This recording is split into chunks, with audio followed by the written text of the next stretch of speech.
Hello friends, welcome to Tasty and Simple Cooks. Today special గోరుచిక్కుడుకాయ curry, గోకరకాయ అని కూడా అంటుంటారు. ఎప్పుడు చేసే విధంగా కాకుండా ఈరోజు డిఫరెంట్గా చేసి చూపిస్తాను. ఇలా లేతగా ఉన్నటువంటి గోరుచిక్కుడుకాయలు తీసుకొని 2 కొనలు తుంచుకొని ఇలా మధ్యలోకి కట్ చేసుకొని పెట్టుకోవాలి. వీటిని బాయిల్ చేసుకొని పక్కకు పెట్టుకుందాం. ఇప్పుడు స్టవ్ పై బాండి పెట్టుకొని సరిపడా ఆయిల్ వేసుకోవాలి. అందులోకి తాలింపు దినుసులన్నీ కూడా వేసుకొని చిటపటలాడాక కట్ చేసి పెట్టుకున్నటువంటి ఉల్లిపాయ ముక్కలు, స్ప్రింగ్ ఆనియన్స్, పచ్చిమిర్చి చిలుకలన్నీ కూడా వేసుకొని ఫ్రై చేసుకోవాలి. అలాగే చిటికెడు పసుపు, కొద్దిగా ఉప్పు వేసుకొని ఉల్లిపాయ ముక్కలన్నీ కూడా ఫ్రై చేసుకుందాము. అలాగే కట్ చేసి పెట్టుకున్నటువంటి ఒక టమాటా ముక్కల్ని కూడా యాడ్ చేసుకుంటున్నాను.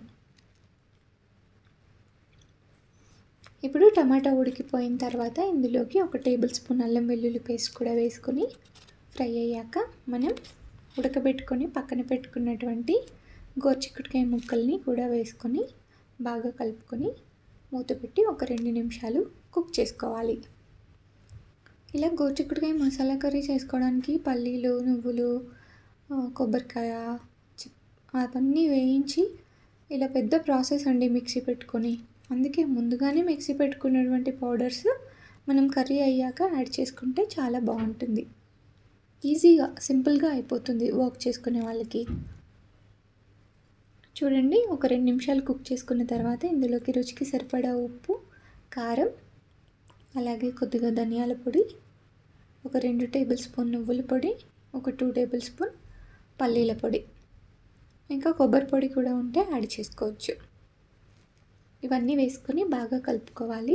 అలాగే మనకి గ్రేవీకి సరిపడా కొద్దిగా వాటర్ని యాడ్ చేసుకోవాలి. ఇంకా ఉల్లిపాయ పేస్ట్ కూడా వేసుకోవచ్చు. గ్రేవీ ఎక్కువ థిక్గా కావాలి అని అనుకుంటే టైం ఉంటే చేసేసుకోవచ్చు. కానీ ఇలా చేసుకుంటే సింపుల్గా అయిపోతుంది, టేస్టీగా ఉంటుంది. ఈ కర్రీ అన్నంలోకి, చపాతీలోకి చాలా చాలా బాగుంటుంది. చివరిగా కొత్తిమీర వేసుకుంటే ఎంతో టేస్టీగా ఉండే గోరుచిక్కుడుకాయ కర్రీ రెడీ. మీకు నచ్చినట్టయితే తప్పకుండా ట్రై చేయండి. Thank you.